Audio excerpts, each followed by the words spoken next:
evaluating your business idea. Will your idea fly? All of you my card. It's Ramesh Advani, and I'm a score counselor. And I've been a score counselor for just about coming up to about 2 years.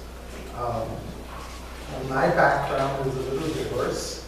I spent many years in the private sector in the medical manufacturing and diagnostics industry, and then I moved into the financial services sector, and I spent about a decade there. And after that, I did something which is kind of unusual. I worked for Governor Patrick. I was running the recovery program, the stimulus recovery program from the last recession. And so I retired from that position in 2015. And since that time, I was trying to figure out what is it that I really want to do. And one of the things that I found I enjoyed was working with nonprofits. And I also found SCORE, which is a great organization to help people who are thinking of starting out a business or have started a business. At a period of time that I have worked, I've got a variety of backgrounds. I've been in primarily in two functional areas, marketing and finance, and then I moved into operations and then into general management. And they were all a little different. When I was in the financial sector, I landed up doing a startup for Fidelity Investments. I started their operations in India, so I learned what it was like to be in a startup, but not using my own money, which is also great help to use somebody else's money. And then when I joined Governor Patrick's administration, it was really to start up an office that was doing something which had not been done before, running the recovery program. And while I was doing that, I also helped my wife, who bought a franchise, to do science enrichment education for elementary and middle school children. So I helped do a startup of a family business essentially, and I still help her doing the back office and administrative stuff. So this is like a jack of many trades. You know, I don't know if I'm a master, but SCORE certainly projects me as one. So that's a little bit about my background. Educationally, my background is I'm an engineer, and then I did my master's in international finance. Let's get it going. You've been waiting patiently to find out more. We're going to have 1, 2, 3, 4, 5, 6, 7 topics which we will cover. We've done the introduction, that was the 8th. We're going to talk about what is a great idea. And talking about the great idea, we will talk about a little bit about products and services, a little bit about potential customers, competition, funding, your strengths and gaps, meaning you as an individual, as an entrepreneur, and then what the next steps are.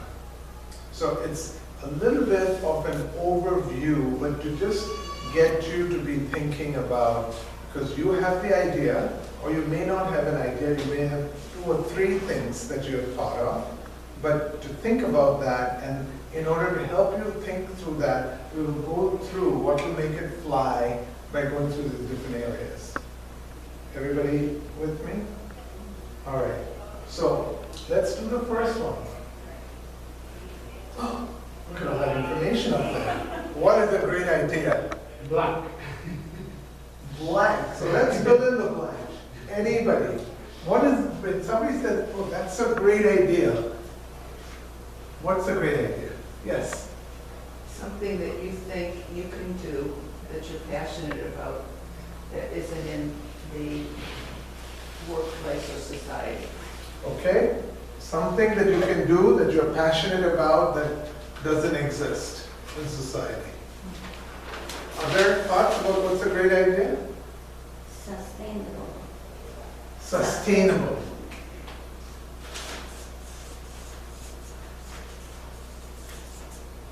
Sustainable.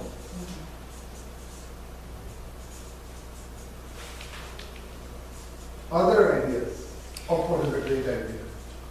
Well, you have to meet people's needs. You have to know what a need is that exists in the community, and you have to create something to specifically meet that need. Community need that is not being met.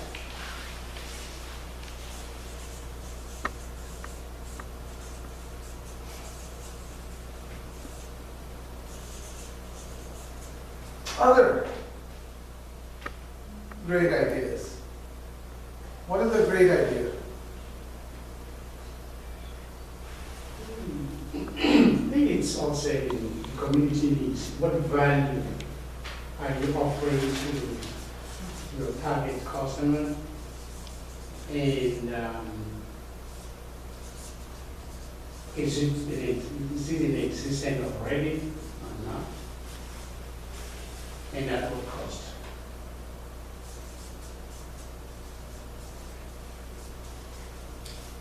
You may be adjusting an idea that's already. Already exists. Then you would be adjusting an existing idea.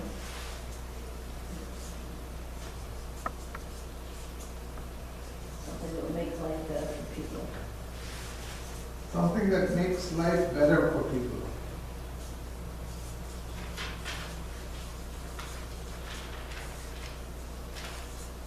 So, there you go. The very first thing you have to think about, what is a great idea? Everybody has a very good idea of what makes a great idea. You're absolutely correct. So, we've covered this. As you can see, as we go through this course, you'll find, oh, he's not telling me anything which is totally magical. He's telling me things that are making sense, that are common sense. Something that people need fulfills an unmet need. Someone mentioned it's not there. Something that solves a problem.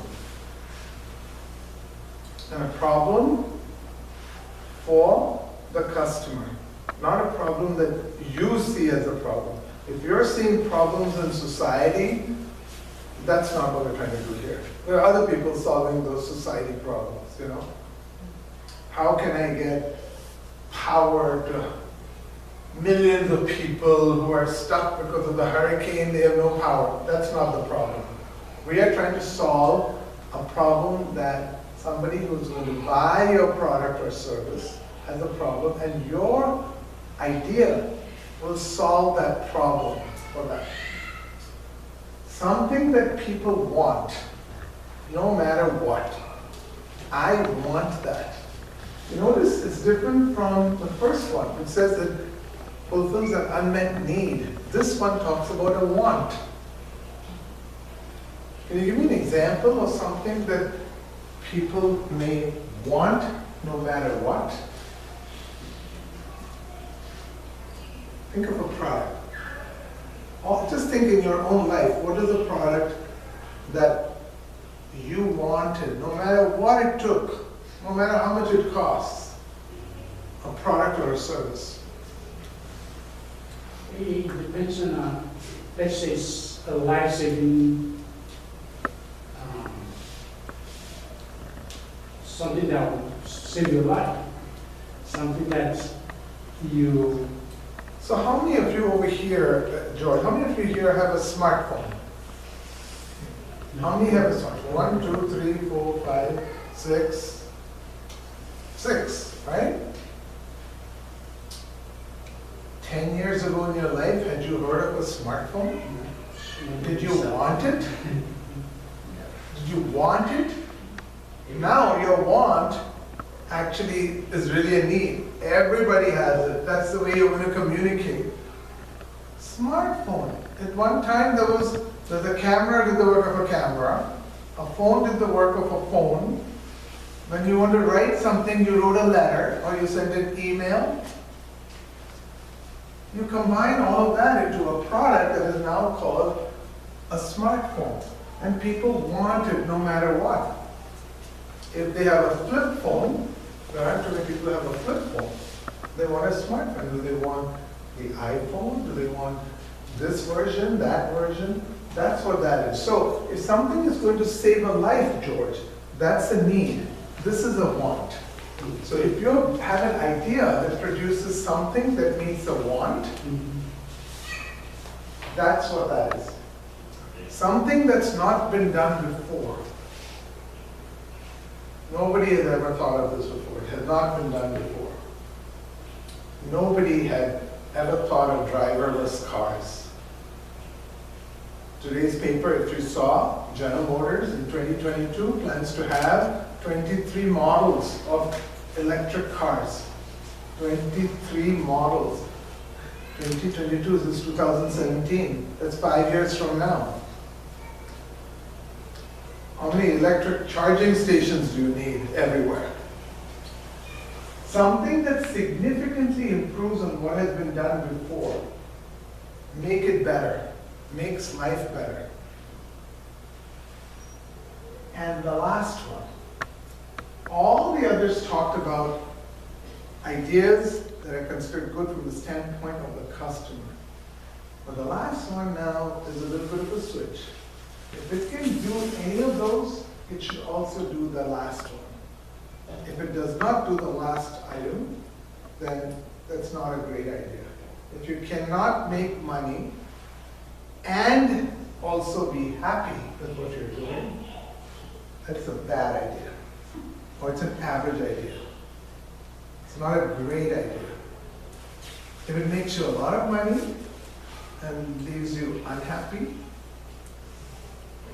drop it. If it's something that makes you very happy and gets charged up, but you're not making money, eventually you will become unhappy. So, what is a great idea? Think about your idea or whatever it is you're thinking about. If it meets a few of these, and especially meets the last one, you got it made. That's how you have to think about, will my idea fly? Now, if you're not sure of the idea, then you think about all these things as, I can't tell you, oh, you must go do this, you must do that. So you think through the idea, and after that, we're going to peel the onion back. You've heard that phrase, peeling the onion? We're going to go a little further and find out, okay, I think it's a great idea. A lot of people want it. A lot of people need it. Yep, I can make money and I can be happy. But now you've got to find out a little bit more, really test it. So we'll start off by testing products and services. We'll test this by saying, what kind of questions do you have to ask about products and services? Can someone tell me, what is a product or a service? You want a definition of a product or service? For a great idea, yes, a definition of a product or a service. So the reason I put that up is because it's not just about products, it's also about services. Now, quite a few here are interested in services. Education, IT consulting, so a lot of people in our economy today think about services. They don't automatically think of products. But if some of you, I think, said you want to find out how I take an idea and I want it to be manufactured, how can I find good manufacturing opportunities? So those are product-related things. So, yes. Product is good. Something concrete. Something concrete. It's a good. It's goods, yeah. Any other thoughts? Usually people just become totally silent when I started off this way, so it's okay. You're normal. Why is he asking me that? As you can see, I'm going to be putting up things with a blank where we can have a conversation. Unless it's only my voice, I want to hear your voice.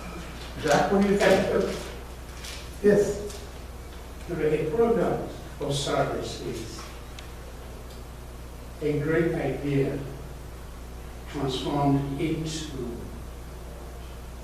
rather than topical. Yes, indeed. Let me help you. And George started it with the right exact person. As you're thinking about your idea that you have to think about what value is it adding to the buyer. Not to you, not to society, but to the buyer, to the customer. And the second thing you need to think about is if it's adding value, will people pay money for that? Some people like the fact that something adds value. And they actually think it adds a lot of value if it's free. Right? There have been some great ideas that communications companies have come up with in the last few years. Has anybody heard of Google? Has anybody heard of Amazon? Well, did you ever think there was a time when people were buying dictionaries? They paid money to look up things in dictionaries. Google allows you to search for things. Do you have to pay for that search? Do you have to pay for that search for Google? Anything to do? No. Right? But they use advertisement though. It's paid for through advertisement. Ah, are you paying for the advertisement? The person who has a company or a product they want to advertise, they give money to Google. So Google pays, they get money, they get paid for what they put up on Google. But you and I use Google as a service. How many of you here use Google Maps? Right? I use it. I don't pay for that. It gives a lot of value to me. They're not paying me money for that. You're not Google. Google is a huge company. They can afford to have a revenue model where they're providing value to Jack, but the money is being paid for by Michelle. What you need to think about, you can't think like Google. You have to think about your idea and make sure it is adding value, that somebody is willing to pay money for that. And what is value? We talked about this a little bit when we talked about great idea. The value has to fix a problem. It has to meet an unmet need. Somebody can't get it anywhere. If I find it difficult to find a place where I can give retirement services or help with day-to-day living activities, I might be willing to pay for that. Or I might be willing to pay for it through an indirect way, Something that saves time or money, or something that has benefits at life. Do you know how many of us have a product that we use that lasts a long, long time? Or we never think about it. Everybody's wearing shoes, everybody's wearing clothes, right? Suddenly, the need has become a want. Oh, the new fashion has come on. I've got to wear this in this season, right? Look at what that industry has done. They've taken an idea of clothes that will last and last and last. To help you in the process of throwing it away, they come up with ideas for new fashion. They've convinced you that right now, if you're not already looking at fashions that are going to come out in the spring of 2018, forget it, you're not with it, right? But that's value for some people. They can charge a lot of money, right? What do they charge a lot? Don't charge a lot of money for. It's the end of the season item, the sale, right? So if you are thinking about your product or the service, this is what you have to think about. What does it do for the customer? And are people willing to pay for it? And are they going to benefit? And are you going to benefit with the money coming? Questionable value. What's questionable value? As you think about your idea, one thing that is a questionable value idea is something that's a me too product or service. Does everybody follow what that phrase means, a me too? Anybody? Help, George, what does it mean too? Something I would also need, me too. Something, Something that, A product or a service already exists in the marketplace, and you're just like the number 4 or 5 player within the That's industry. correct. So as Paul said, there are lots and lots of people offering that, you know? And now you're throwing your hat in the ring, I am also offering this. So as you're doing that, you have to think about it. For how long will this value last? Because everything, there's a limited size of the market. It'll work for a while, but after a while, it'll start to peter out. So you have to be thinking about, someone had mentioned one of the things of a career is it has to be sustainable. How long can you sustain something if it is a me too? Up to a while. So maybe, and it's okay, but it's questionable. Let's say if you want to make money from something for 10 years, and the product does not have a product life of 10 years because there are many people in that business, or you get replaced using technology by something else, then that's a questionable value. So everything I'm telling you is for you to think about, not telling you how you make the decision, right? This is where you kind of draw the line. So you're the one who has to make that decision. The second, which is questionable, I would say think hard about this, is anything that meets the need, but it meets the need of keeping up with the Joneses. Does everybody understand what that phrase means, keeping up with the Joneses? Fringe, fashion. What does that mean? You don't really for the add value, you really to belong. Yes, you're buying something to belong. Oh, she has it, he has it, I also want that. Up to a point, it'll work, but after that, it's questionable value. If you're really thinking hard about your idea, you have to think about value in those 4 bullets. And again, I emphasize, it might add value, but if it doesn't, people are not willing to pay money for it, then forget it. The problem is, in this day and age, changes are going so fast, driven by primarily technology. So you can buy something now, but let's say a gas station. You just mentioned GM expects to sell millions of electric cars. Well, they're not going to need gas. So the environment's going to totally change. And that's a big problem I have, because my time horizon is 10 to 15 years. And I think in that 10 to 15 years, not only will we see a couple of recessions, but we're going to see huge, what are they called, disruptive technologies appear, which will just kill the existing marketplace.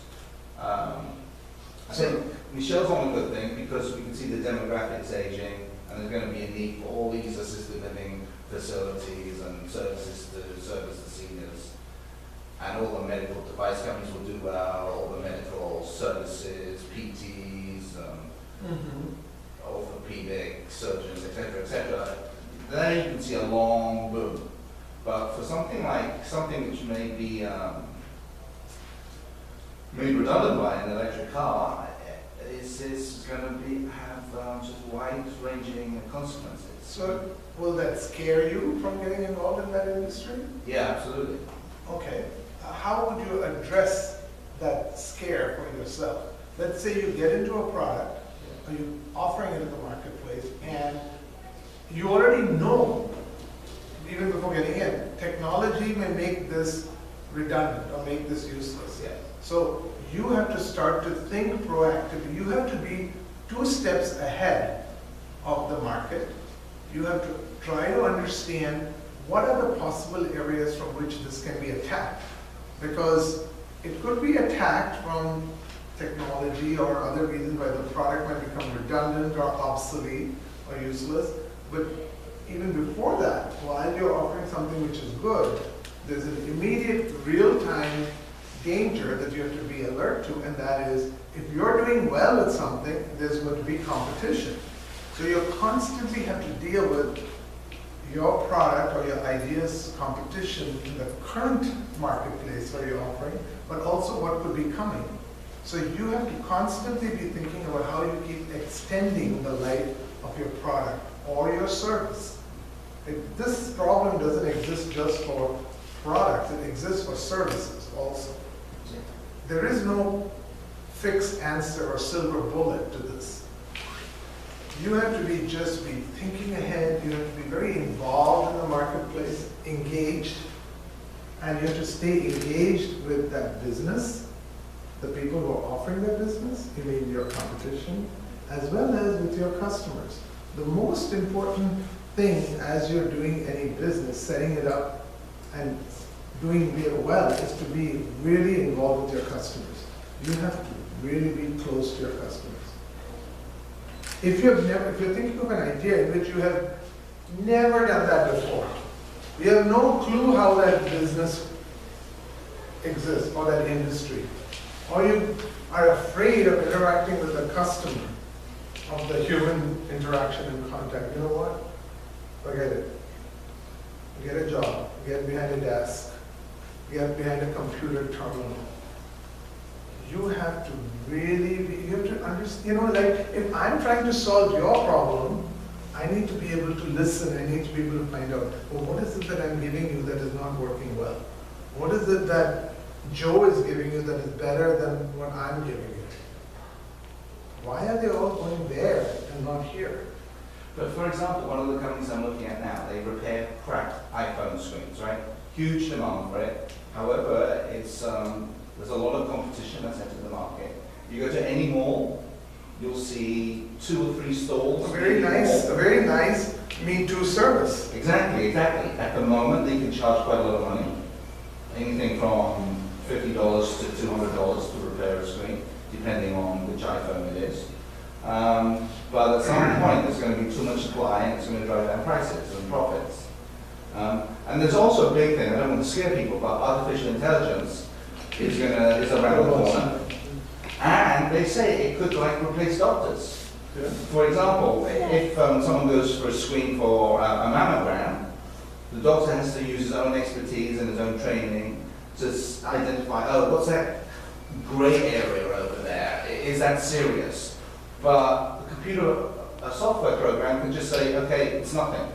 We've already scanned 20,000 mammograms and it's nothing. Or they can say, okay, this woman has to get more serious, see a specialist because we think it is something. Whereas an individual doctor does not have that knowledge.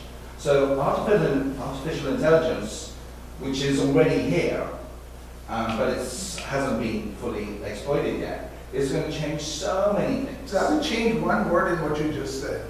Artificial intelligence is already here. It hasn't fully been exploited yet. Yeah. The word that was not good in what you just said was exploited. Okay? We are all here trying to exploit and commercialize, which is make money out of it, of anything and everything. So, I don't want this to be an academic discussion.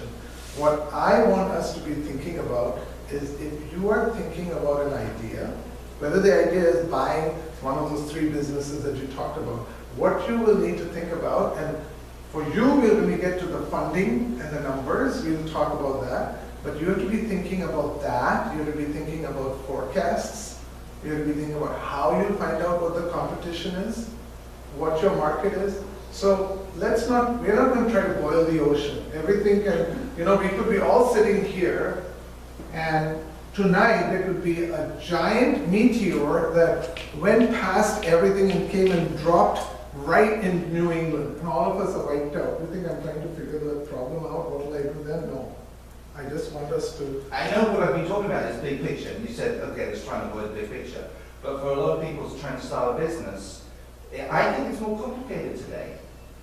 Because you have all these major trends changing things. I mean, the electric car, it was a fantasy. Well, but it's 3 years down the road. 100 years ago, 120 years ago, electric car. 120 years ago, the idea that there was this thing called electricity, nobody knew anything.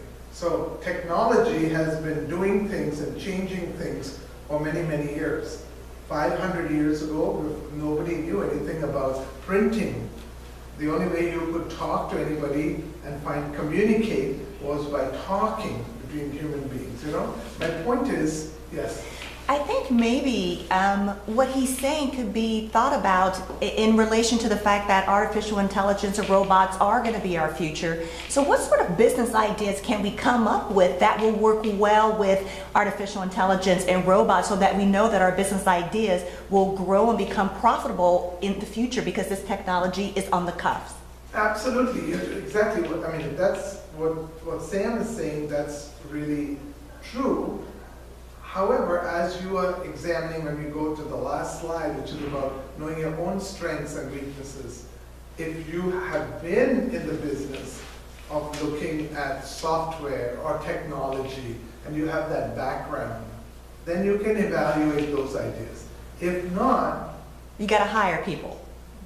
you can hire people, you have to have certain skills that you're bringing to the party of your own business. So, you're not making any points that are invalid. You're absolutely correct. But what do you have to think about? Yes? I was just gonna say, I think you have great thoughts, and I really respect and appreciate your thought process, and you have to educate yourself. But I think, I find for myself, and I'm not at your thought level, but I strive to be, but I think sometimes you just have to pull the trigger. You overthink, you talk yourself out of everything. Yeah. Not you personally, but just in general. No, I agree with that, I agree with that. Yeah. But I'm used to, because I was in the stock market, and let's say I liked Microsoft, I could buy Microsoft, and if something happens, I could just sell it. But in terms of a business, it's not as easily to get out of a Correct. business. It's not liquid like a stock. So that's what concerns me. Once I've got a business, and I've established this business, then it's hard for me to really get out or make a major change. Like I'm super bullish on driverless cars. However, the capital it will take to be exposed to that market is immense, and I just don't have it.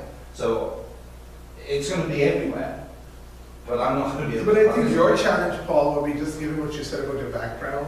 You did analysis, you worked in the financial services industry, analyzing other people's businesses. Yeah. Your challenge, more than anything else, you know what it's going to be? And making sure I buy a good little business. No, it's yourself. Because your natural tendency, because of your skill level and your experience, you're very good at analyzing and studying what's going on. What you need to think about is how you can convert that skill and experience and talent into offering something that will be of value to the customers. That's your biggest strength, even just listening in this little dialogue. But we can take that offline. I don't want to We don't take wanna- that time. Yes, okay.